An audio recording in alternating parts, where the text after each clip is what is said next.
En hébreu, c'est טוב, בוקר טוב, בשם השם נעשה ונצליח, להגדיל תורה ולאדירה בתכלית של יראת שמיים. On est aujourd'hui, je crois, le 19 Bezrat Hashem du mois de Elul et le 22 du mois de janvier. Non, du mois de septembre. Qu'est-ce que j'ai dit, moi, du mois de janvier? N'importe qui que ça va pas. Nous sommes au mois de mai. Mais tu sais pourquoi? Mais je sais pourquoi. Tous les matins, Non, tu sais pourquoi? Comme ils ont mis le masgan à fond et qu'il fait un peu frais, je me suis senti au mois de janvier. C'est vrai de ça. Au mois de septembre, il a été corrigé que le mois de janvier tac. Alors, ça va pas du tout, hein. Non, c'est les slichot. On est fatigué, on se lève tôt. Il a vraiment un problème avec la date. C'est tous les matins. C'est incroyable. Tu sais pourquoi? Parce que vous voulez pas vous Mais non, parce que quand tu vis la Torah avec l'aide d'Hachem, j'espère que je la vis en tout cas, eh ben, tu es hors du temps. Tu n'es plus dans le temps. d'accord. Oh là là. Et donc, pour moi, janvier, février, mars, ça change rien. J'attends pas les slichot pour me réveiller. C'est vrai. Baruch Hashem. J'espère en tout cas. Top. On dédiera ce shiur pour l'élévation de tous les métés Israël. Pour רפואה שלמה לכל עם ישראל בכללם ומתאימי הקדושה והטהורה. Amen. מי שיכול לעזור, celui qui peut aider sur PayPal, תבוא לה ברכה, בכל מכל כל, להגדיל תורה ולהאדירה, פרשה de qui תבוא, une paracha qu'on a l'habitude de dire et de lire toujours avant Rosh Hashanah, car comme nous le prend la Gemara, on a dit déjà l'an dernier, l'année d'avant, on va essayer de faire des chidushim aujourd'hui, il y a un klal, une généralité qui nous apprend que quand on finit mal l'année, c'est parce qu'on va commencer une très belle année. Amen. C'est toujours comme ça. Et donc la Torah elle-même prend ce minag, puisqu'elle vient nous accompagner vers la sortie de cette année avec la paracha de Kitavo, où on parle bizarrement très peu de la bénédiction, et où on appuiera fortement sur le nombril de la malédiction. Et j'aimerais aussi d'ailleurs, si Dieu veut, pouvoir parler un petit peu de qu'est-ce que la Torah considère être un homme qui est maudit. Je veux dire très souvent, le peuple d'Israël on a tous comme ça en nous, en disant Chaz v'shalom, maudit, Chaz v'shalom, toute la journée comme ça. Il faut savoir que la Torah, on a fait une paracha.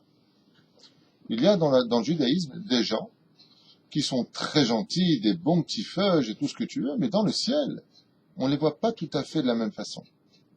Qui regarde dans le ciel les anges accusateurs? Et il les appelle Arour. Et dans le monde d'en bas, on appelle ça, on dit Amen. C'est ce qui a marqué. Argerizim ve'ar eval, qu'est-ce qu'ils disent? Ve'imru Amen. Ve'imru Amen. Amen, c'est Gematria Malach. Le mot Amen, qui veut dire adhérer, fait la même Gematria que le mot ange.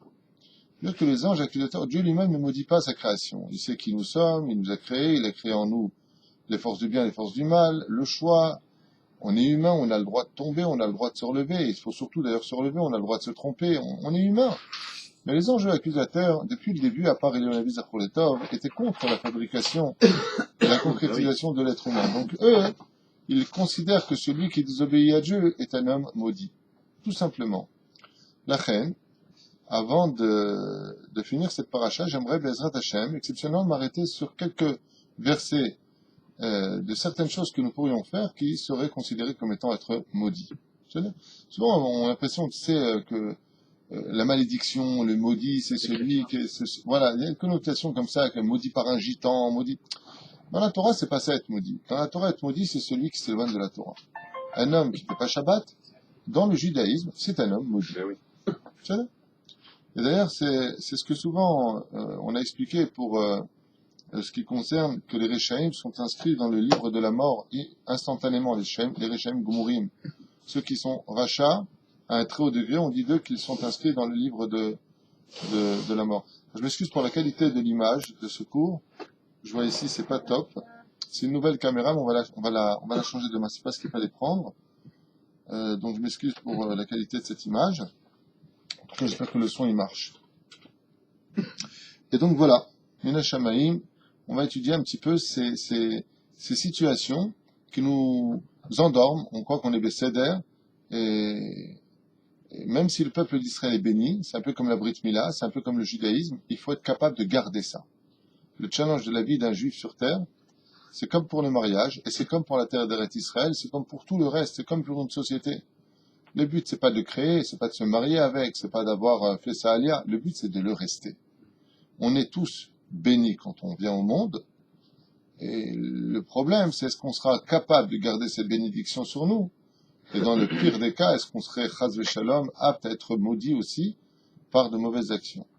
Alors, le verset nous dit, pour finir cette année, Bezrat Hashem, de Tash'ou, pour passer à Tash'az, parce qu'on va passer à 777, on approche vraiment de la date de la Géoula, si Dieu veut, qui vivra verra. Pour mieux vivre Bezrat Hashem, notre avenir, il faut savoir que les malédictions ne sont pas, dans le judaïsme, tel que nous on le comprend. Les malédictions, ce serait comme si que je disais à quelqu'un, fais attention avant de traverser, regarde à droite et à gauche, tu vas te faire écraser. D'abord, on n'a pas le droit de dire ça. Tu vas te faire écraser, c'est une forme de malédiction. D'accord? Faut faire très attention. Attention, tu vas tomber. C'est une forme de malédiction. Tu dis pas tu vas tomber, tu vas te faire écraser, tu risques de tout perdre.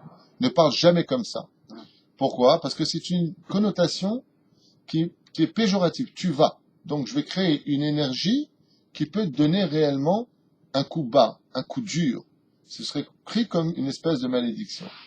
Mais si par contre, en disant que 2 plus 2 égale 4, c'est-à-dire que mets pas tes doigts dans la prise, tu vas prendre un coup de jus, malgré le fait que ce soit à connotation péjorative, je l'ai pas maudit.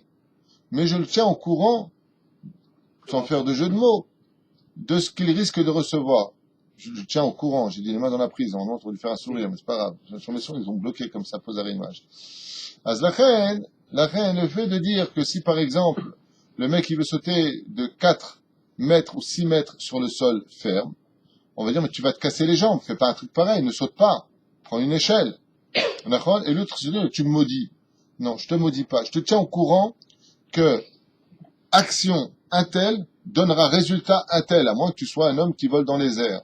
La Torah, quand elle nous dit maudit est l'homme qui, ce n'est pas qu'elle vient le maudire, c'est que la conséquence de son acte est une malédiction qui le touchera. C'est toute la différence. Ve'aya kitavo el haaretz, et il viendra le temps, Bezrat Hashem, quand tu monteras en Eretz Israël. On a expliqué l'an dernier qu'il n'y a pas une joie plus grande que celle de revenir trouver son Créateur. Et étant donné que Dieu vit en Eretz Israël, et que de là, de ce point précis, il émane tout son kavod au-delà des frontières d'Israël, chez Nehemar, comme c'est marqué, Memale kol haaretz kevodo, toute la terre est remplie de son kavod. Ah bah lui, il est où? Il est en Israël. Où particulièrement? À Jérusalem. Et les yeux d'Israël ne quittent pas ce territoire, comme vous le savez, on l'a lu et relu, du début de l'année jusqu'à la fin de l'année. C'est pour cela qu'une dernière fois je le dis pour aujourd'hui, que quand nous prions de France, des États-Unis, de Chine ou d'Australie, on se tourne tous vers Israël, car quand on parle avec quelqu'un, on se tourne vers lui, on ne donne pas le dos, on se met pas de côté, on se tourne vers lui. Pourquoi tu as besoin de te tourner vers Jérusalem quand tu pries Dieu? Parce que tu pries dans la direction où il se trouve. Donc, Ve'aya, c'est aussi les lettres de Yud Ke Vav Ke. Ve'aya Kitavo, quand tu viendras près du roi des rois. Effectivement, vous comprenez bien que quand on vient s'asseoir près du roi des rois, on ne vient pas s'asseoir près d'un copain, près d'une connaissance. Quand on va dans une réception qui est de très haut niveau, alors il faut se préparer, venir avec de beaux habits, épouster ses affaires de la poussière qui s'y trouverait de la galoute. Donc on ne monte pas près du roi, s'asseoir près de lui en disant, tu sais, j'ai la nostalgie du pays dans lequel je viens. Le Créateur, le roi des rois, il te dit, quoi, t'es assis à côté de moi, tu me parles de ton Égypte, de ta France, de tes États-Unis. Mais moi je suis là, moi je suis ici. Mais il y a quelque chose de très beau qui se cache derrière tout ça, c'est qu'en Eretz Israël, il y a une mitzvah qui, comme vous le savez, l'enseigne la Gemara, le monde a été créé. Et cette mitzvah dépend essentiellement de la terre d'Eretz Israël. Chez lo nivra haolam et la bishvil mitzvat avaat abikurim. Le monde n'a été créé que pour une seule et unique mitzvah. Laquelle? Celle de prendre les bikurim d'Eretz Israël. Et donc, c'est quoi les bikurim? Le blé, l'orge et les... Oui, mais c'est quelle prémisse on parle réellement? Les Shiva Minim Shel Eretz Israël. On parle des 7 fruits d'Eretz Israël, comme on l'a lu dans les psukim, dans les parachutes précédents.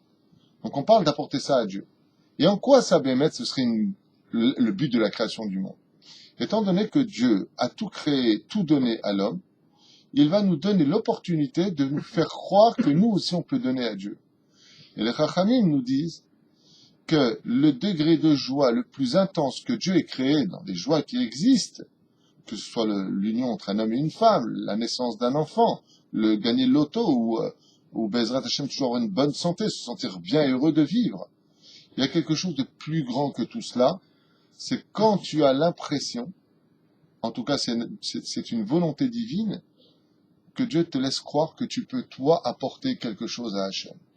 Ça s'appelle Avaat, apporter les bikurim, ces fameuses offrandes que nous apportions à l'époque, qui étaient Rishit Peri à Adama, la première chose que l'on prenait des fruits de la terre d'Israël, et ça, ces premiers fruits qui sortaient de nos arbres, de notre terre, nous les apportions au Créateur du monde, car bien entendu, tout cela vient de sa terre à lui, Asher Natan Lach, que lui t'a donné, et comme le dit Rachid d'ailleurs sur place, tout cela pour nous faire vivre la Akaratatov, la gratitude, d'être capable de dire merci à Dieu, c'est un srout modéani lefanecha, des choses qui sont connues. Toda Rabba. Omer Lanu po Arav, à propos du Sefer HaChinuch, Yishosha Mizvot Kedei La'alot Var Hashem Yitbarach al Rosh Simchatenu, ונזכור ונדע כי מאיתו יתברך ברוך הוא יגיעו לנו כל הברכות בעולם. Il dit ça, pourquoi est-ce que c'est si important d'apporter des bikurim? C'est une preuve vraiment qu'on venait voir Hachem. Tout comme quelqu'un qui a l'habitude de venir voir un souverain, il vient pas les mains vides. C'est pas joli d'être invité chez quelqu'un et de venir les mains vides, c'est du savoir-vivre. Le Créateur du monde t'a donné un champ, il t'a donné la possibilité de te nourrir. Aujourd'hui, on appelle ça dans notre monde moderne et courant, on va pas apporter le bikurim, il n'y a pas de Beth Amikdash. Donc ça s'appelle le maaser, d'apporter les maaserot. מצוות הביקורים נועדה לפי זה לעקור מלב העיקר את התחושה של כוח ועוצם ידי. Il dit ici le Sefer HaChinuch, il dit que le fait de prendre quelque chose et de le donner à Dieu, c'est une façon pour toi de reconnaître que tu n'es pas celui, dans le Sefer HaChinuch, que les choses sont venues de toi. C'est vrai que tu as labouré, c'est vrai que tu as arrosé, c'est vrai que tu y as planté, c'est vrai que... Mais si c'est pas Dieu qui fait germer, si c'est pas le Créateur du monde qui envoie cette pluie, comment tu peux l'avoir? Le mal d'avoir donné. Imaginez que vous aviez à travailler dans un travail difficile et que vous prenez avec vous un ouvrier. Cet ouvrier, vous allez le prendre plutôt fort, parce qu'il va vous aider à porter ce poids. À la fin de la journée, vous allez lui payer quelque chose. C'est ce qu'il dit le Sefer HaChinuch. Il dit, c'est vrai que c'est toi qui as travaillé ta terre, mais si c'est pas Dieu qui donne la force, l'énergie nécessaire pour que cela vienne, tu crois que c'est toi qui l'as fait? Toi, tu as lancé quelque chose en route. Combien de fois vous avez traité des contrats et vous venez pour prendre votre argent et vous vous faites planter? Et qu'est-ce qu'on a l'impression? Que Dieu n'est pas avec nous dans cette histoire. Ici, le Sefer HaChinuch, il te dit, le fait d'apporter à Hachem, c'est une preuve que tu as compris que même si c'est toi qui as agi, Béhémet, tout vient d'Hachem. En général, ceux qui se font planter, que ce soit dans n'importe quel domaine, il y a un système éducatif dans le ciel qui rappelle à l'homme que arrête de te prendre pour un ténor, c'est moi qui dirige tout. Tous tes plans, à chaque fois, tombent. Pourquoi? C'est moi qui dirige tout. Donc arrête d'être sur tes portables, arrête de croire que c'est toi qui fais les choses, arrête tes bêtises. Les gens ne comprennent pas, ils croient toujours que c'est eux. Et donc qu'est-ce qu'il fait Hachem? Ils se retirent de leur plan et qu'est-ce qui se passe? Les gens se plantent. Pourquoi ils se plantent? Parce que tout calculé. Je te dis, Nachon, Kilo bekochi votzem yadi. Tu as le droit de dire que tu y es pour quelque chose. Aval apporte les bikurim. Bikurim, c'est bechor. Apporte tes premières choses à Dieu. Pourquoi? Parce qu'en réalité, l'ouvrier que tu penses avoir pris, c'est lui qui t'a levé ton poids. Et toi, qui tu lui dis, ouais, combien je te dois? Il dit, attends, combien je te dois? Mais c'est moi qui t'ai porté tout ton poids. Ainsi dit le Créateur du monde. Apporte-moi tes bikurim parce que c'est une reconnaissance que tu acceptes, que ce que tu peux m'apporter, même ça, ça vient de moi. Zeperoucha d'abord. Ah, excuse-moi. Si il est marqué que le monde a été créé pour la pensée du Coréen, et je crois que je pense que c'est Zoulon Gemara qui marquait qu'il faut que l'homme se dise tous les matins que le monde a été créé pour lui. Est-ce que c'est pour ça que nous on est appelés des Béchor? Effectivement, la Gemara nous dit que chaque juif, le matin, quand il se lève, doit comprendre que le monde a été créé pour lui. Alors ça veut dire quoi? Ça veut pas dire que le monde a été créé pour moi. Les mecs, c'est moi, servez-moi. C'est pas ça du tout que ça veut dire. Le monde a été créé pour toi, ça veut dire que tu en es le responsable. Et un responsable, comme un Bechor, je donne un exemple à quoi ça ressemble. Imagine que tu es le petit, et puis que tu es le grand. Le petit, il fait beaucoup de bêtises. Donc tu as celui qui a 12-13 ans, le grand, et puis tu as le petit qui a 3-4 ans. Le petit. Le petit met le balagan dans ton bureau. Tu rentres. Tu vas pas poser la question qui c'est. Imagine mal le petit de 12 ans faire une chose pareille. Qui tu appelles en général? Le grand. Pourquoi? Pour lui demander qu'est-ce qui s'est passé, pour savoir la vérité. Et tu dis, mais je comprends pas, tu l'as pas empêché. Tu t'es laissé avec lui, tu fais pas attention à lui. Lui, le grand, il a rien fait. Mais il est responsable des petits. Ainsi, nous dit la Gemara, chaque matin, quand un homme se lève, il doit comprendre que le monde a été créé pour lui. Le père dit à son fils, je te laisse les clés du monde. J'ai confiance en toi. Veille à ce que le Shabbat soit respecté. Veille à ce qu'il y ait de l'unité dans le peuple. Veille. C'est ça notre tafkid. Ça veut dire que toute la journée d'aujourd'hui, tu dois veiller à ramener des gens sur la table de ton père, Avinu Sheba Shamayim, le créateur du monde. Tu dois veiller à ce que chaque juif ait le sourire. Tu dois veiller à ce que chaque juif se sente bien dans sa peau. C'est en cela que nous sommes, Baruch Hashem, le chaliach de Dieu. C'est dans ce sens, c'est pas dans l'autre. C'est là. Donc ça répond à ta question. וכך יוצא ברמב"ם בעיקר הטעם מצוות הביקורים היא הכנעה והשתעבדות אל השם דבר שמו בשירת מידת התאווה, מידת הגאווה. Bon, et là, il te rapporte encore une autre explication du Rambam qui dit que la mitzvah des Bikurim vient travailler deux vertus chez l'homme qui sont se soumettre au créateur du monde, et la deuxième chose, être, comment dire, non, être soumis, c'est une façon de parler d'humilité, mais parce que tu apportes les Bikurim, tu te prosternes, et puis l'autre, c'est la ta'ava, l'envie. Tu peux être humble et avoir très envie. Et comme les premiers fruits en général, comme on le voit dans l'huile du Beth Amikdash en premier, la première goutte qui sortait de l'huile, pas la deuxième. La première est toujours la plus belle. Et dit ainsi donc tu travailleras tes ta'avot. Parce que le mec, il a travaillé, il a morflé sa race sous le soleil, il dit regarde les premières pommes, les premiers raisins on va prendre. Ils sont sortis, comme ils sont beaux, hop, ça c'est pour Dieu. Alors, je peux en prendre un? Non, c'est pour Dieu, c'est consacré. À ça travaille l'homme, dit le Rambam, dans ses ta'avot. C'est là. On continue le verset, parce que ce sont des choses que dans les parachutes de la semaine de l'an dernier que nous avions vues, je voudrais avancer un peu plus. Le Créateur nous dit, et quand tu viendras sur ta terre et t'y installer, il y a marqué Veyarash Taba, il y a une mitzvah de récupérer notre terre, Veyarashta, Yerusha. C'est-à-dire que nous avons un héritage, qui est la terre d'Eretz Israël. Et voilà ce que nous disent les Chachamim, si je me réfère ici au Divrei Chazal, dans le Vaïkra Rabbah. Bisrout, Mazé Veaya, on a expliqué que Veaya, ça veut dire, et il fut quand tu viendras, en d'autres termes, dans le sens de la joie. Bisrout asimcha shetegale bevoecha el haaretz. Quel rapport y a-t-il entre le fait de nous dire, tu viendras dans la joie qui viachon en Eretz Israël, en simcha, en veaya, la shon simcha, il n'y a pas de veaya si c'était que la joie. Il nous dit, en quoi tu me mets le fait de, et tu t'installeras en Israël, alors qu'on sait que cette terre-là est une terre qui se mérite par la souffrance, la terre d'Israël. C'est comme si tu dis à quelqu'un, tiens, viens avec moi, tu vas morfler. Comme ça, nous dit la Gemara dans Brachot et. C'est-à-dire que le fait de venir sur la terre d'Israël est une situation qui est difficile. C'est une terre qu'il faut mériter, donc il va falloir se battre pour y arriver. De l'opachut. Alors il t'explique ici quelque chose de très intéressant, dans le Midrash Vaikra Rabbah. Bisrout asimcha shetegale vevoecha el haaretz. En témoignant une joie intense de faire ta alliance en Eretz Israël, c'est-à-dire qu'en réalité, la joie que tu vas mettre en faisant ta alliance va ou augmenter ou diminuer l'effort que tu auras à faire pour t'y installer. Augmenter. C'est-à-dire que si tu viens parce que tu viens par dépit, parce que tu es recherché en France, parce que tu veux fuir la France par l'insécurité, parce que, mais c'est pas pour la terre elle-même, pour la mitzvah de vivre en Israël. Comme le dit le Rambam et le Ramban, contrairement à ce que disent les gens, le Rambam ne dit pas. Si, le Rambam ne cite non pas dans les lois de Melachim, il le cite, Ken, le Ramban, Ken le cite, mais le Shulchan Aruch le cite et bien d'autres le citent. Donc il y a une mitzvah de s'y installer. Si tu viens faire la mitzvah de Kef, alors tu y arriveras. Et une des preuves d'ailleurs que nous avons dans ce domaine qui est quand même particulier, c'est que plus loin dans le texte, nous verrons que, comme vous le savez tous, que les malheurs viennent chez nous parce qu'on n'a pas travaillé Dieu dans la joie. Ce qui expliquerait, je dis bien ce qui expliquerait, je ne suis pas Dieu et je me trompe peut-être dans ce que je vais dire, je ne l'ai pas lu, c'est de moi, mais c'est une constatation de l'écriture, des textes.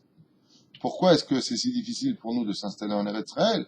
Alors il y a des orthodoxes qui vont te dire, c'est à cause de Shabbat Kodesh, ils n'ont pas tort, la terre d'Eretz Israël a besoin qu'on soit Shomer Shabbat sur sa terre. Mais il y a une autre explication qui intervient ici, qui frappe à l'oreille, Ve'aya ki tavo el haaretz.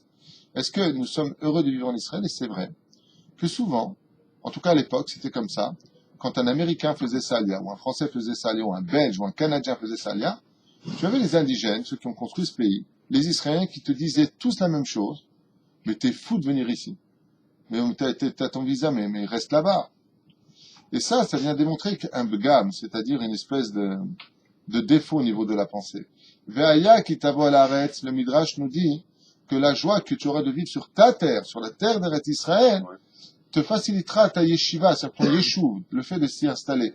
Ce qui fait que si on arrive constamment à nous déplacer, on s'en fout de la politique, les plans divins, le théâtre que Dieu met en application, que ce soit avec le pantin Bibi Netanyahou, le pantin Obama ou Hollande, c'est pas important. Quand je dis pantin, c'est pas une insulte. Je veux dire par là qu'ils font partie d'un scénario que le Créateur du monde met en place. La raison qui s'y cache, c'est quoi? Eh bien, selon ce qu'on voit ici, Ve'aya ki tavo el haaretz, ve'yarashta et haaretz, et tu t'y installes, eh bien, ça dépend de la joie que le peuple d'Israël a à y vivre ici. C'est celui qui l'emporte dans la joie d'y vivre sur cette terre qui remportera le combat de s'y installer. Donc, je vous le redis si vous préférez en hébreu, voilà ce que ça donne. Bisrut hasimcha shetegale bevoecha el haaretz. Tiske le'anchil ba itnahalut keva vekuyam. Par le mérite de la joie que tu viendras t'y installer, tu auras le mérite de t'y installer plus facilement et de façon kavua. Ça veut dire fixe. Et donc, si c'est pas fixe, c'est parce qu'on n'exprime pas assez de joie de vivre sur la terre d'Eretz Israël et qu'on se plaint tout le temps. C'est une constatation.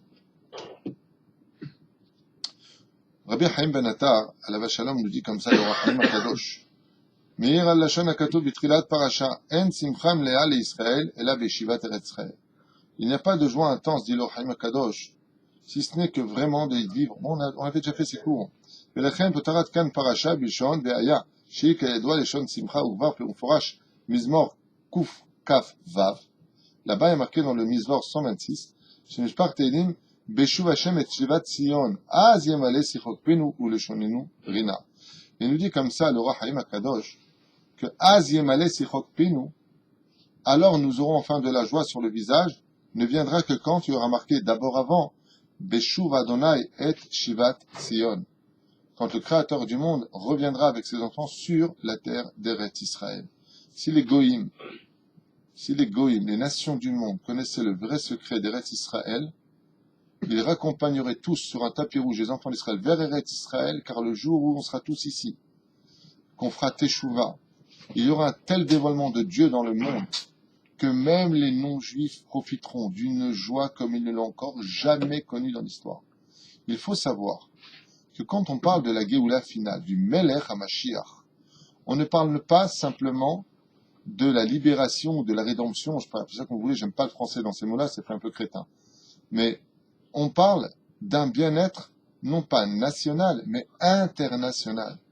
Les gens déposeront tous leurs armes, il y aura un amour qui envahira le monde et une vérité tellement flagrante qu'on ne pourra plus jamais connaître le désarroi, la pauvreté, la tristesse, même si effectivement les nations du monde finiront par s'emprunter à Israël, pas parce qu'ils n'auront pas, mais parce qu'ils voudront avoir le mérite d'avoir quelque chose qui vient d'un juif, touché par un juif.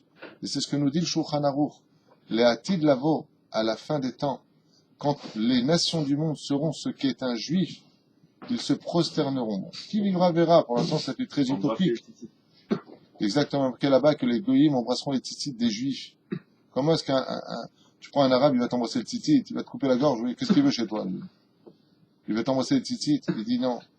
C'est l'ignorance des nations du monde, comme un musulman m'a écrit de Belgique, il m'a dit quelque chose de très beau, ça fait 2 ans qu'il regarde mes cours, il m'a dit, je vous dis la vérité, avant de connaître le judaïsme, j'étais antisémite. Lol. entre parenthèses. J'ai bien aimé son message, style, c'est un pléonasme. Mais depuis que je suis vos cours et que j'apprends à connaître le peuple juif, je deviens de plus en plus prosélyte. C'est-à-dire que, en fin de compte, ce qui manque aux nations du monde, c'est que tu leur dis, c'est quoi un juif? Ah, c'est un banquier. C'est un mec qui a de l'oseille. C'est quoi un juif? Raconter cette histoire en France et aux États-Unis, c'est impressionnant. Ils ont posé la question dans la rue, combien y a-t-il de juifs dans le monde? Dans le monde. Ouais. Mais vous entendez les réponses, c'est un truc de fou. Ah ouais. 100 millions. Ah ouais? Ah oui, oui, mais en France, c'était pire. En France, dans la rue, ils ont posé la question, d'après vous, combien y a-t-il de juifs en France? Et tu vois la dame qui réfléchit comme ça, elle dit, au moins 13-14 millions. Hein. Au moins ça, ils sont partout. Hein. On fait le bruit comme presque. Aux États-Unis, il y a eu mieux que ça. Il y a plus que 325 millions d'habitants. Ils ont posé la question à 3-4 personnes. Ils sont persuadés qu'il y a 60 millions de juifs aux États-Unis. Alors que Bessach Hakol, si on compte aujourd'hui le dénombrement des juifs sur Terre, on n'atteint pas les 13 millions, 14 millions.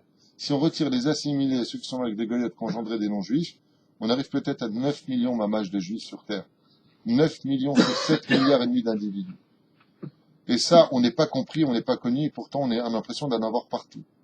On est si peu sur Terre. On a le pays le plus petit du monde.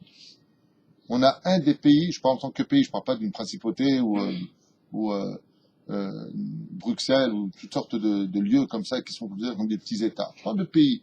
Il est tout petit notre pays. Et même notre pays, il est coupé comme un gruyère. On ne parle que d'Israël dans les informations.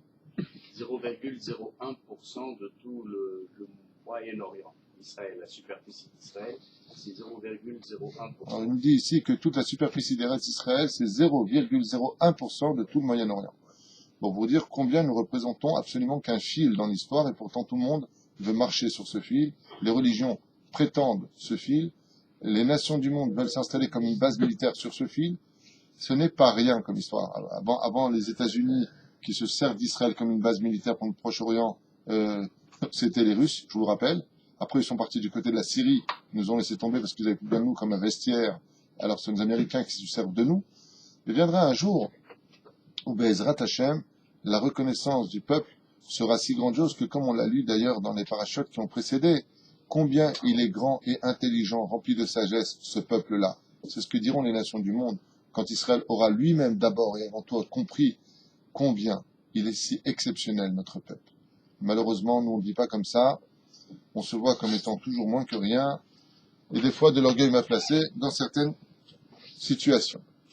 Aval Am Israël Kedoshim, Am Israël Théorim, on a un peuple exceptionnel qui traversons l'histoire, les fours crématoires, on traverse tous les pogroms, toutes les injustices internationales, tout le monde sait la vérité, tout le monde fait semblant de ne pas la connaître, et malgré tout, Am Israël Chavekayam. Quand est-ce que nous, on aura Bezrat Hashem, enfin le dévoilement de notre propre identité, le jour où les Juifs de ce pays cesseront tout le temps d'essayer de faire, de trouver grâce aux yeux des nations du monde, et chercheront enfin à faire ce qu'il faut vis-à-vis d'Hachem, vous verrez qu'il y aura de grands changements dans notre pays. On cherche plus au gouvernement à plaire à Obama qu'à plaire à Dieu. Le jour, exactement, C'est une marionnette. le jour où on aura compris qui nous sommes et qui est Hachem, et qu'on cherchera à plaire à Dieu, alors vous verrez le changement immédiat, même dans le domaine politique. Vous le verrez. Seulement pour l'instant, on l'a jamais vu. Donc c'est pas la peine de dire n'importe quoi.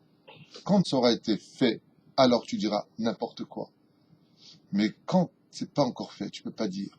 Tant que t'as pas essayé. On n'a jamais essayé de faire tous Shabbat, sans exception sur terre. Tous Shomer Shabbat, une seule fois, juste pour essayer. La Gemara nous dit, essaye. Essaye.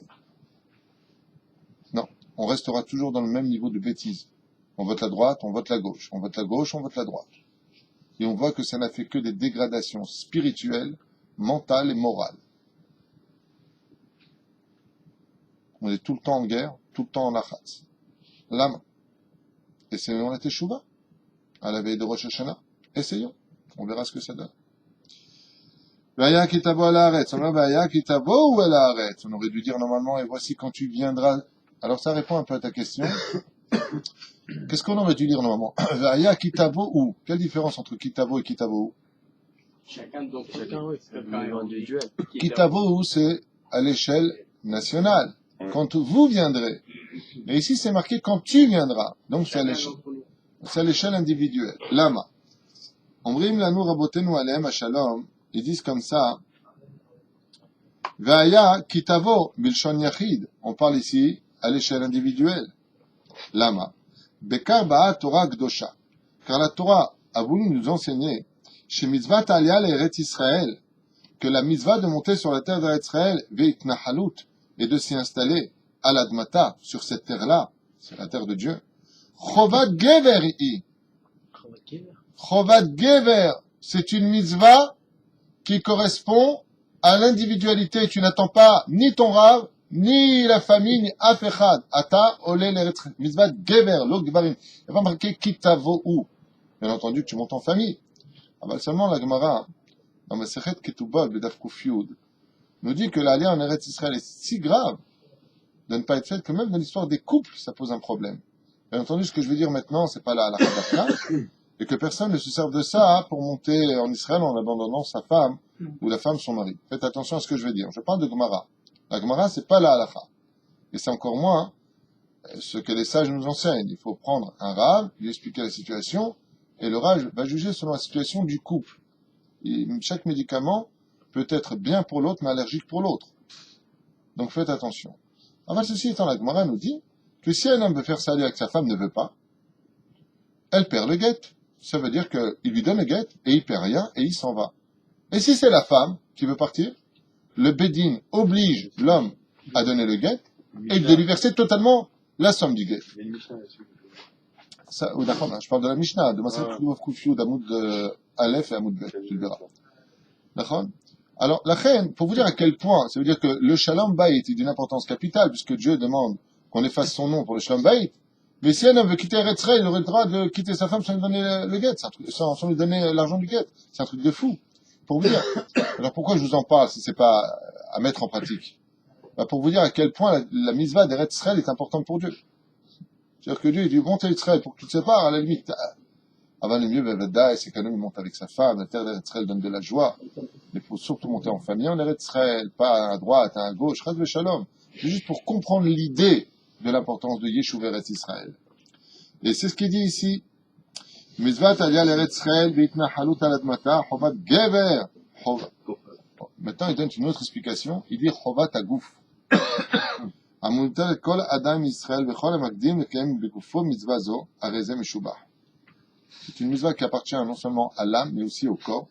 Et tout celui qui s'empressera de monter en Eretz Israël dans la joie pour y vivre en tant que mitzvah et non pas en tant que refuge, il vient s'installer parce qu'il veut créer son pays, il veut y participer. Asher tavi me artsecha. Il dit comme ça, va'yaktavo, v'achakam mishtamesh bekatuv ve'yachas, shav tavi me artsecha. Et après, il te dit, tu apportes les bikurim de ta terre. Mais on a dit que c'est la terre à Dieu. Alors comment tu dis maintenant tu apporteras de ta terre à toi? Ça passe des mains de Dieu dans les mains de l'homme dans le texte. Réponse magnifique, écoutez bien.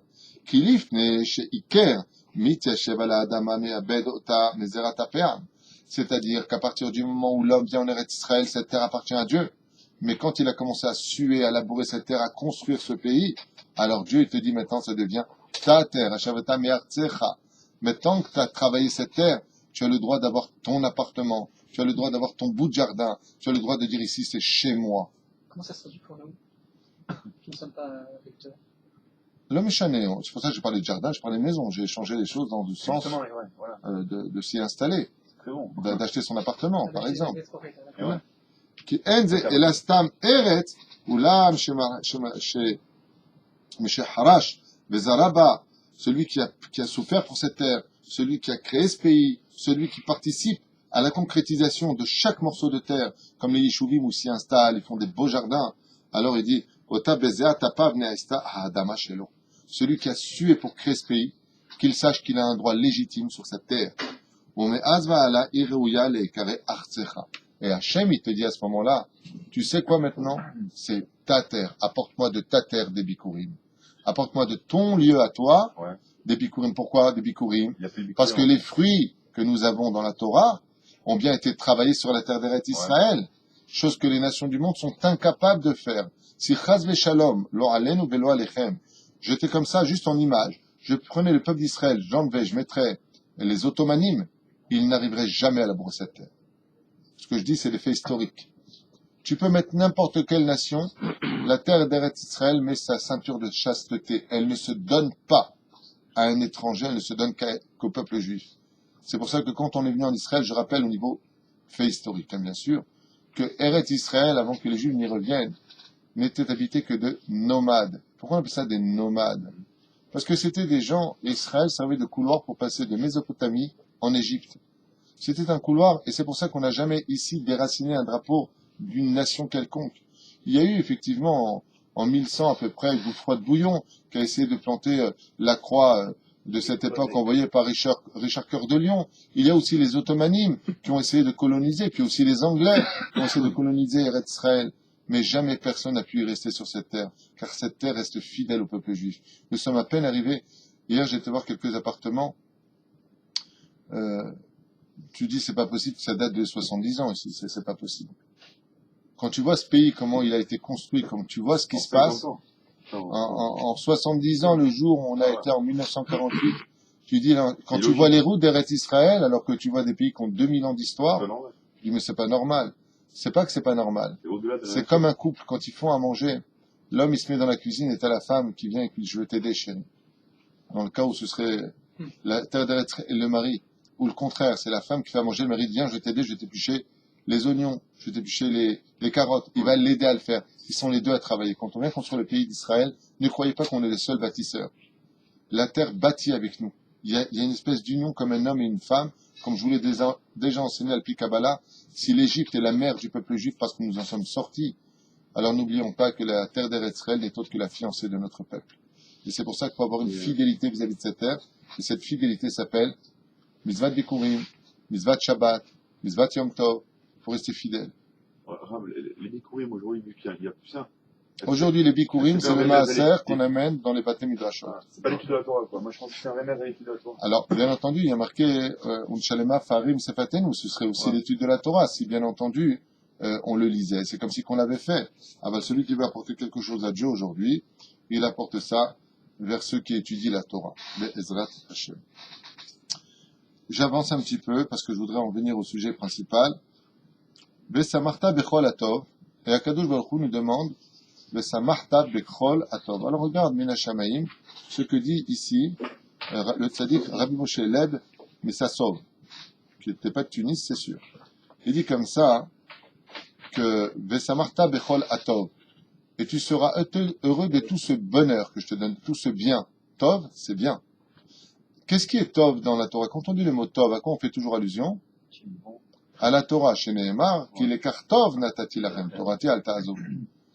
Ici, il parle du délice. Le Rav explique le délice d'étudier la Torah en Eretz Israël. C'est un délice qui n'a plus de mesure. À partir du moment où on a le srout d'étudier en Eretz Israël la Torah, Zenikra, Vesamarta bechol atov. Et là, tu seras enfin heureux du Tov absolu qui n'a rien à voir avec la Torah qui se trouve en Galout. Même si c'est une obligation d'étudier la Torah, ce n'est pas le même plaisir. Asher Natan Hashem Lokecha. Il y a aussi un verset qui demande réflexion, et j'ai un petit chidouche à vous faire. Écoutez bien. Asher Natan Lecha Hashem Lokecha. Donc, je reprends le verset. Et tu te réjouiras de tout ce bonheur, de tout ce bien, que l'Éternel ton Dieu te donnera. Pourquoi tu as besoin de nous rajouter cette phrase? Et là, il y a un secret merveilleux. Pourquoi on a besoin de nous dire dans la Torah que l'Éternel ton Dieu te donnera? Ça veut dire que si que tout ce que tu as vient de l'honnêteté de la halacha, mais si tout ce que tu as, ça vient de la malhonnêteté du forêt, de la malhonnêteté de l'arnaque, de la malhonnêteté des choses, alors tu ne trouveras pas le bonheur même en Eretz Israël. Je répète. Vesamarta bechol atov, tu seras heureux de tout ce bonheur. Asher natan lecha Hashem Elokecha, que l'Éternel ton Dieu lui t'a donné, de ce que lui t'a promis, si tu restes fidèle à ses lois. Mais si ce que tu fais maintenant, ton bonheur, il vient parce que ta boutique est ouverte le Shabbat en Israël, comme à certains lieux ici, certains canonimes qui restent ouverts le Shabbat, tu ne trouveras jamais le bonheur en Eretz Israël. Même ici. Pourquoi? Parce que la terre d'Eretz Israël ne se donne comme une femme. Si une femme, elle sait que son mari est fidèle, ça va, mais si elle vient l'embrasser et qu'elle sent qu'il a le parfum d'une autre femme, elle ne l'embrasse pas, elle veut des explications, donc elle se met en retrait. Ça donne un peu ces Israéliens qui te disent, mais qu'est-ce que tu veux en Israël, toi? Viens prendre ma place, je prends la tienne. c'est qu'en réalité, il a été foutu à la porte par sa propre femme, parce qu'il n'a pas été shomer Shabbat, shomer mitzvot. C'est pas le tout que de construire ce pays, c'est pas le tout de construire une belle maison, qu'on appelle une prison dorée pour une femme qui vit seule, quand un mari passe son temps à se passer d'un endroit à un autre comme une espèce de papillon. Mais de quoi tu manques? T'as la cartise Visa, t'as un toit, le frigidaire est plein, de quoi tu te plains? Elle lui répond, tu veux que je te dise de quoi je me plains? Du Icar. Le principal, c'est toi. Toi, t'es pas là. Toi, tu m'as offert une maison magnifique, ce qu'on appelle ça une prison dorée. La terre d'Eretz Israël, c'est bien, maintenant tu es sur ma terre, tu fais un peuple, c'est bien, mais un peuple qui doit être kadosh. C'est Goula la kadosh Baruch Hu. C'est pas le tout de construire le pays, c'est pas le tout non plus de fabriquer tout ce que l'on fait, c'est pas le tout c'est comme un couple. Ça y est, je suis marié avec toi, ben maintenant il faut le rester marié. Et c'est pour ça que malheureusement, il y a 1 200 000 personnes israéliennes qui ont quitté le pays en 22 ans ici en Israël. 1 200 000 1 200 000. C'est pas une blague. J'ai appris ça du Rav David Menaché qui me l'a dit de sa bouche. Et lui, il sait de quoi il parle. Il y a de moins en moins D'ailleurs, la preuve, il y a 500 000 Israéliens aujourd'hui à Los Angeles, sur tout le territoire. Et Ouais. tu as 500 000 Israéliens à New York. Déjà un cas, tu as déjà 1 million. Dans chaque famille, il y en a un qui est parti là. Après, du Sata d'Ishmaïa, Asher Nathan, que Dieu il t'a donné. Si tu veux du bonheur chez toi, comme c'est marqué dans certains livres, j'avais lu comme ça, si tu viens chez toi et que ça va pas, il y a des choses qui vont pas dans ta maison, vérifie si tous tes objets viennent de la halakha. Est-ce que tu n'as pas acheté un objet volé? Est-ce que tu n'as pas pris quelque chose qui venait des forces du mal? C'est-à-dire, Asher Nathan Lecha, c'est ce que Dieu il t'a donné. C'est-à-dire? Ensuite, il dit, Vafilou abichiot chez l'Adam. Alors, qui enseigne ça? Afilou Rabbi Nachman de Breslev. Il dit, avec le Baal Shem Tov, le même verset. Afilou abichiot chez l'Adam ifna Hashem itbarach tzrichot liot mitor simcha. Même dans tes malheurs, quand tu pleures, il doit être empreint de joie. Et sur quoi il se base pour dire une chose pareille? C'est dur de contrôler ses sentiments. Velo mitor hatzvut. La tristesse n'a pas le droit de nous pénétrer. Veremez rachetivot dans le verset des Teilim. P. Tête 89, verset Yud Zayin 17, il est marqué Beshimcha yegilun kol hayom. C'est en ton nom qu'on viendra découvrir toute la journée.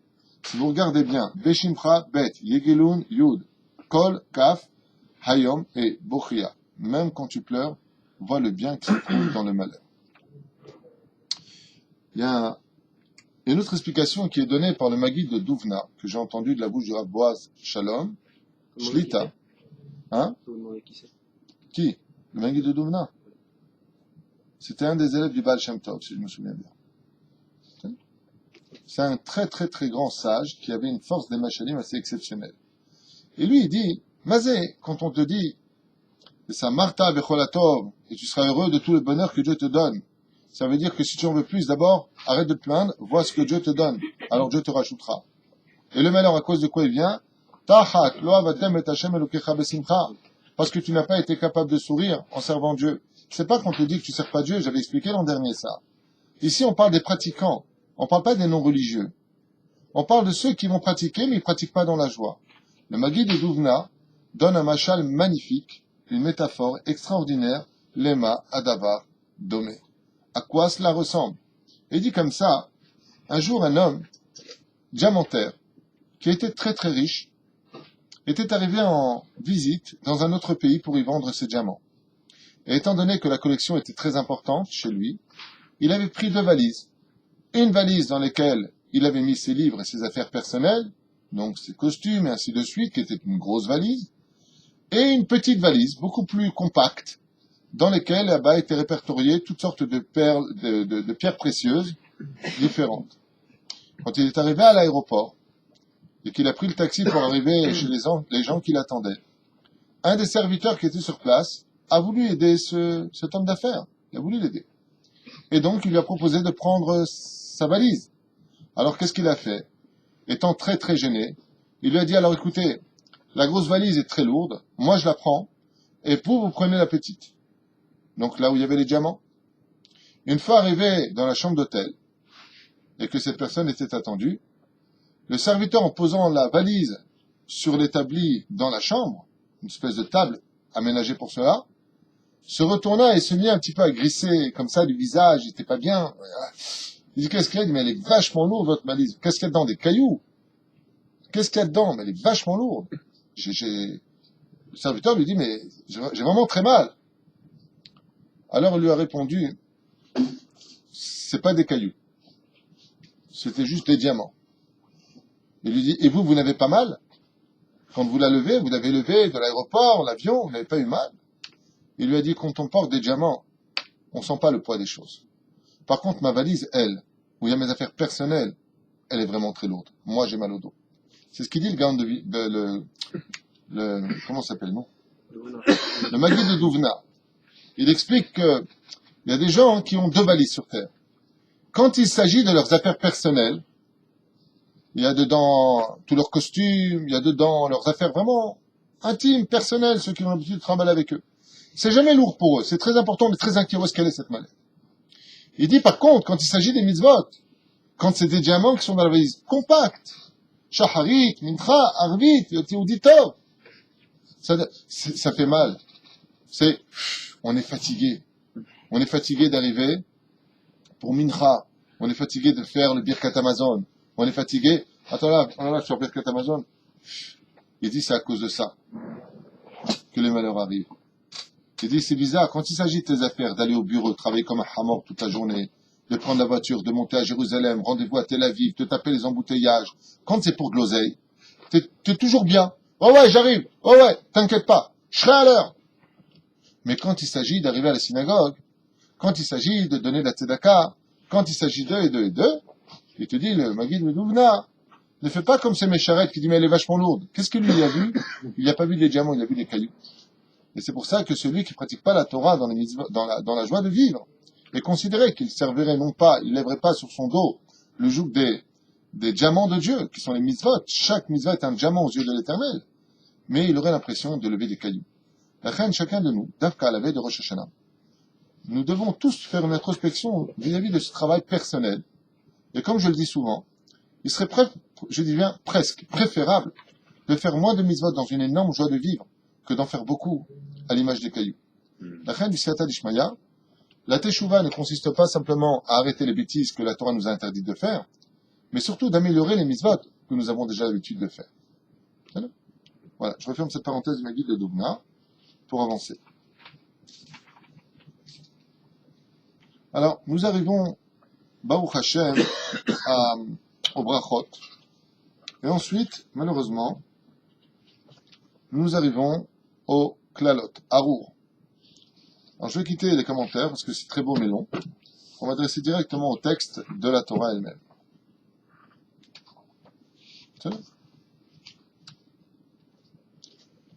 On nous demande ici donc de prélever le maaser, vous savez, et de faire très attention à qui sont aujourd'hui les Lévim dont on parle dans la Torah, ceux qui étudient la Torah. Donc, il y a marqué, Benatata, la Lévi, la guerre, la Yatom et la Almana. Tu donneras d'abord à ceux qui étudient la Torah, ensuite à l'étranger qui viendra sur ta terre. Yatom, c'est l'orphelin, et la Almana, la veuve, la Ploub, Sharecha, et Savarou, qui pourront manger à ta table et se rassasier. Et Martha, l'Ifne, Hashem, Elokecha, Obiarta, Kodesh, Tabaït, tout ça, Vechoulé, on avance, le Wachadi, Voni, Vechoulé, Ayom, Azé, Hashem, le Créateur, la Sot, Achukim, Elem, Shpatim, n'oublie pas de pratiquer toutes mes mitzvot, te mets en garde le Créateur du monde. Veshamarta, Vasita, Otam, Vechol, Eva, Vechochon, Avshecha, de les pratiquer de tout ton cœur et de toute ton âme.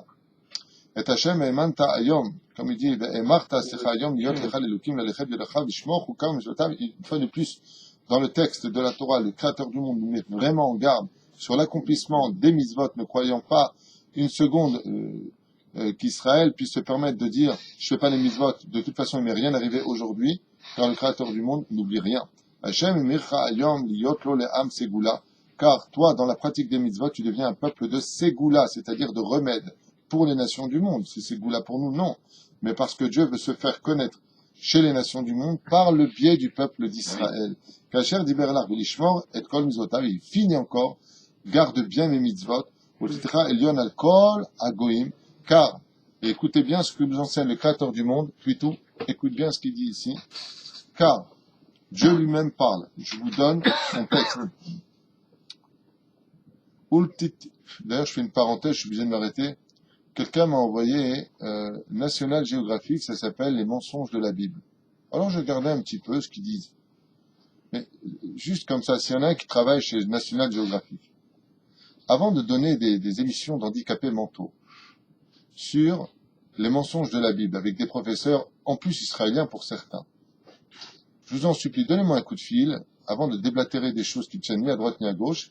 Si vous êtes ignorant dans vos commentaires, venez voir des gens qui en savent un peu plus que vous avant de dire que la Torah, elle ment.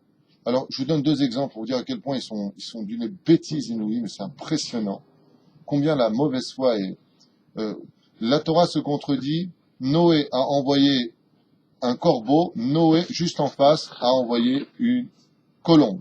Et ils font comme ça les textes. Si c'est n'importe quoi, la Torah a été écrite par 4 hommes. National Geographic. Yarkbar, on dit en tunisien, espèce de kéver, tombe. Ou plutôt, si tu préfères, handicapé mental de très haut niveau. Viens poser la question. Les mains d'avoir nommé. La Torah, elle dit ouvertement, au début, il a envoyé un corbeau. Le corbeau, comme l'explique le Midrash, n'a pas voulu retourner, il a pris une colombe. C'est pas une contradiction, ce sont 2 temps différents. Ensuite, il y a marqué 40 jours et 40 nuits à propos du déluge. Ça, c'est les réponses de Kita Aleph, hein. Ton fils de 5 ans, il pourrait répondre, hein. Et dans National Geographic, ça fait ça les mensonges de la Torah. Mais pose des questions. Quand t'es pas médecin, tu vas pas donner des leçons de morale sur la médecine à des professeurs. Alors la prochaine fois, si quelqu'un a l'idée comme ça d'essayer de prouver que la Torah est fausse, je l'invite volontiers à venir se mesurer face à moi, des kefs, sans préparation, j'aurais pas besoin, parce que pour l'instant, tout ce que j'ai entendu là-bas, de ce qu'il raconte, c'est un monticule de bêtises. Ils osent dire que la Torah est ment. L'eau dit 40 jours et 40 nuits, mais voilà, c'est marqué 156 jours plus tard. Effectivement, c'est le temps de la résorbation de l'eau. Elle a mis presque ce temps-là pour être absorbée, non pas que la pluie elle tombe. Alors, je veux bien qu'ils essaient de montrer des choses, mais pour l'instant, que toute personne qui croit que la Torah ne dit pas des vérités, qu'elle vienne tout simplement en débattre, au lieu de marquer ce qu'elle pense. Viens prendre des réponses chez ceux qui les ont, au lieu de déblatérer des bêtises toute la journée. Comme ce torchon qui a été écrit par Robert Chabat sur l'identité du peuple juif, le secret de l'Égypte, je sais même pas, le peuple hébreu, je sais même pas comment on appelait ça, où il déblatère, mais des choses, mais c'est vraiment à mourir de rire. Des hypothèses. Abraham, c'était Pharaon, Sarah, c'était Nefertiti. Waouh! Alors, la seule chose qui soit bien, par contre, pour les dealers, c'est dites-leur ce que vous fumez avant d'écrire vos livres. Parce que franchement, même en Colombie, ils n'ont pas trouvé mieux. Non, sincèrement, si vous avez des livres à écrire ou des choses comme ça, appelez-moi au téléphone, dites-moi voilà ce que l'on pense, comment vous expliquez ça dans la Torah, je vous donne des explications, ou même n'importe quel autre rapport vous donne des explications, appelez le Rav David Menaché, appelez le Rav Ron Chaya, appelez le Rav qui vous voulez, vous donnera des explications. Mais arrêtez de prendre ces filles, arrêtez d'écrire des trucs comme ça qui sont bêtes, qui sont même pas référencés. Mais il y a une chose de bien dans ce livre, c'est le mot hypothèse. C'est le seul mot que j'ai trouvé valable. C'est une hypothèse, c'est bien. Mais vraiment, c'est... Non, moi, tu vois, je vois ça, je suis pas, moi, on voit un truc, on me dit, regarde, ils disent que la Bible est fausse. Tiens, ben, Nienne, moi, je cherche la vérité, hein. Mais quand tu vois sur quoi ils se basent. Ah, il y a aussi Jéricho. Ah, j'ai adoré Jéricho. Jéricho n'est pas tombé avec des trompettes. Jéricho, on a des preuves que ça a été brûlé. Mais à ce point-là, t'es bête. Tu sais pas lire ce qu'il y a marqué. Il y a marqué noir sur blanc qu'on devra brûler toute la Vodazara. On a mis à feu Jéricho, c'est marqué dans les textes. Mais les murailles sont tombées avec les trompettes. Ah non, donc, étant donné que ça est brûlé, le feu brûlant la matière, les molécules s'évanouissant dans l'atmosphère, ça a donné tout simplement que le ciment, le poids, qui réunissait les pierres et qui fait tomber la mur. Mais arrêtez.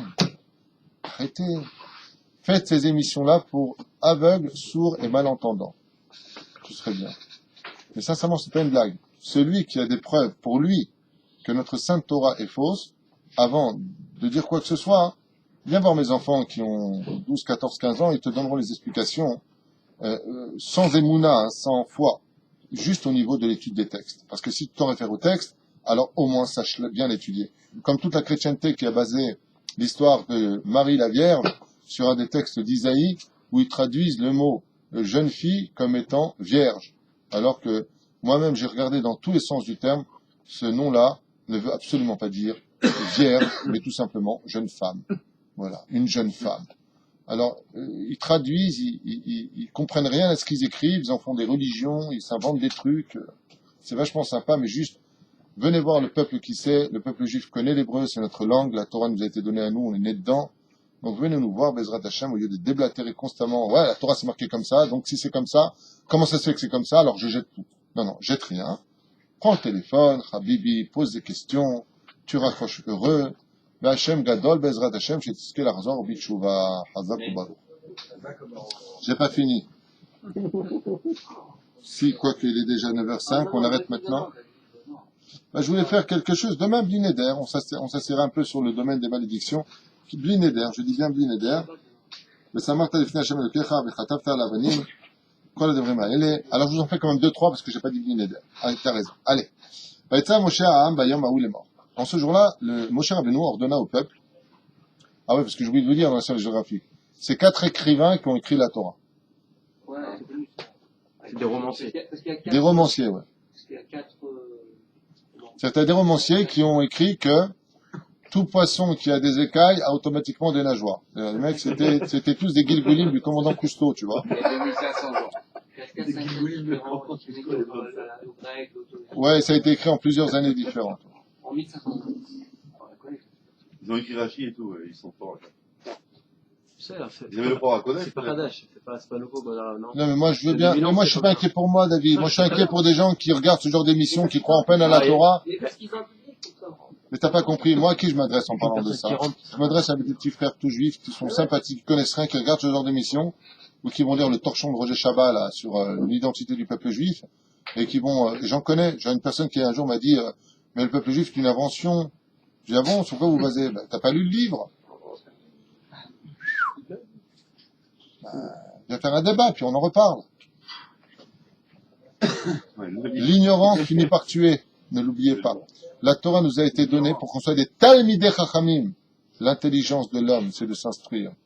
Et ce sont des gens qui basent tout sur l'hypothèque et qui se remettent en question tous les 1000 ans. Vachement sympa.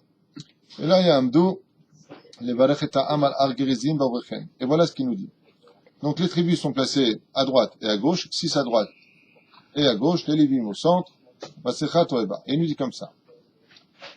Maudit est l'homme, Asher Yaseh Pesel ou Masecha, qui fera toutes sortes de statues, ou toutes sortes de comment on appelle ça, de masques, merci bien pour l'aide. Toeva Hashem Maaseh Eder Harash Vesam Basater, Banu Kolaam Vamru Amen. Je vais traduire ça sur un autre langage. Toute personne qui ferait n'importe quelle représentation de Dieu, qui ne lui a pas été demandée par Dieu, est un homme automatiquement maudit. Arur Malke Avi Veimo. Ça, par contre, c'est d'actualité. Faites très attention. Qu'est-ce qu'on appelle un juif qui est maudit? S'il ose lever la main sur son père et sa mère, pas le frapper, il lève la main dans les airs, automatiquement, les anges dans le ciel l'appellent maudit. Vamar Kolaam, Amen. C'est pas fini. S'il vient et qu'il insulte ses parents, s'il leur souhaite la mort, s'il leur souhaite du mal, qu'il sache qu'au moment où il sortira ça de sa bouche, dans le ciel, on l'appelle plus béni, ça veut dire Baruch, mais il est Arour. C'est vrai. Donc les parents ont une grande responsabilité quand ils connaissent malheureusement la mentalité de leurs enfants, des fois nerveux ou pas bien dans leur peau. Ne va pas provoquer chez eux que dans le ciel on va maudire ton propre fils. Si ton fils il est pas bien, il est en train de casser les trucs à la maison, c'est pas le moment de venir le voir, il va faire qu'est-ce que tu veux te battre toi? Il te fait ça. Tu viens d'apporter une malédiction sur ton propre fils. Et ton fils c'est ta chair. Donc, sois surtout pédagogue et intelligent avant d'être vrai et d'avoir raison. Avant, mais c'est que vous voudrez où? Maudit est l'homme qui prend la propriété d'autrui. Maudit est l'homme, maudit est l'homme qui font des émissions comme National Geographic qui trompent, qui mettent des obstacles devant les aveugles. C'est qui les aveugles? Des ignorants qui n'ont pas étudié la Torah comme nous on fait en yeshiva. Eux, ils se retrouvent face à des murs, ils sont ignorants. Maudits sont ces gens-là qui leur mettent des obstacles, qui les trompent. Maudits sont ces livres-là qui osent inventer des théories sur l'histoire d'un peuple qui ne fait que représenter sa propre carte d'identité sur une terre qui nous a été donnée, de Canaan.